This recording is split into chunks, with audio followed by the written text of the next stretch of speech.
We begin this evening with news from Westmoreland. Shelter residents at the Petersfield High School in the parish are adamant they will not be vacating the premises until they're provided with materials to rebuild. Their hardline stance comes a day before the shelter is scheduled to be closed so that work can begin to prepare the school to resume classes in a few days. Details in this report.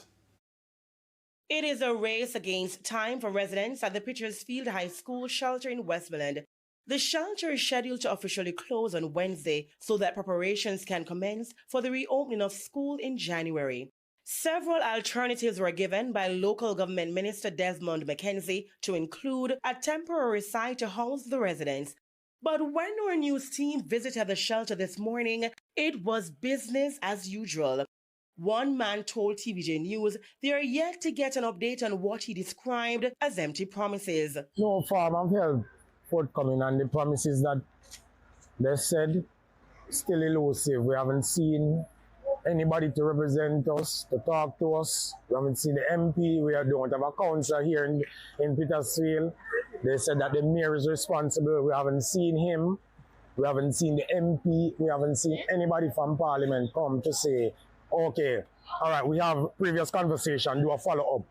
And so, the disgruntled residents told TVJ News they will not be leaving the facility. Where we come on for shelter go? You understand? We can't leave the shelter if we don't get material for rebuild one room or two room. Remember, all the people over here, no? Mother and Pitney over here, everybody over here, no? Woman over here with them 4 or 5 Pitney, we don't have nowhere to go. Where them all go with the Pitney? Them out the roadside? Prime Minister Dr. Andrew Holness visited the shelter 2 weeks ago and reassured the residents that the government will provide transitional and permanent solutions and that grants will be disbursed to aid with their recovery. Andrew fi come give us some material. Andrew do things in different places, so want to yaso. And you say a big shelter down at Westmoreland yaso. So we can't get some material for the build house. Be promises and excuses. You see me? And false hope. And with hours to go before the deadline to leave, uncertainty is rising. It is not fair. My mother is a victim. She is the main reason why I'm here. My mother lost everything. And this is not fair. We are somebody as well as them. I think these people are playing politics. And I don't care who is vexed when I talk the truth. It is the truth. They are playing politics.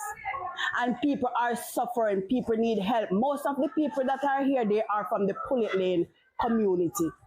We journeyed with her to Pullet Lane. This is a tent where an elderly man is staying now, and we need help in the community. So I'm asking anyone who can donate generators or anything you can donate to help the people of Pullet Lane.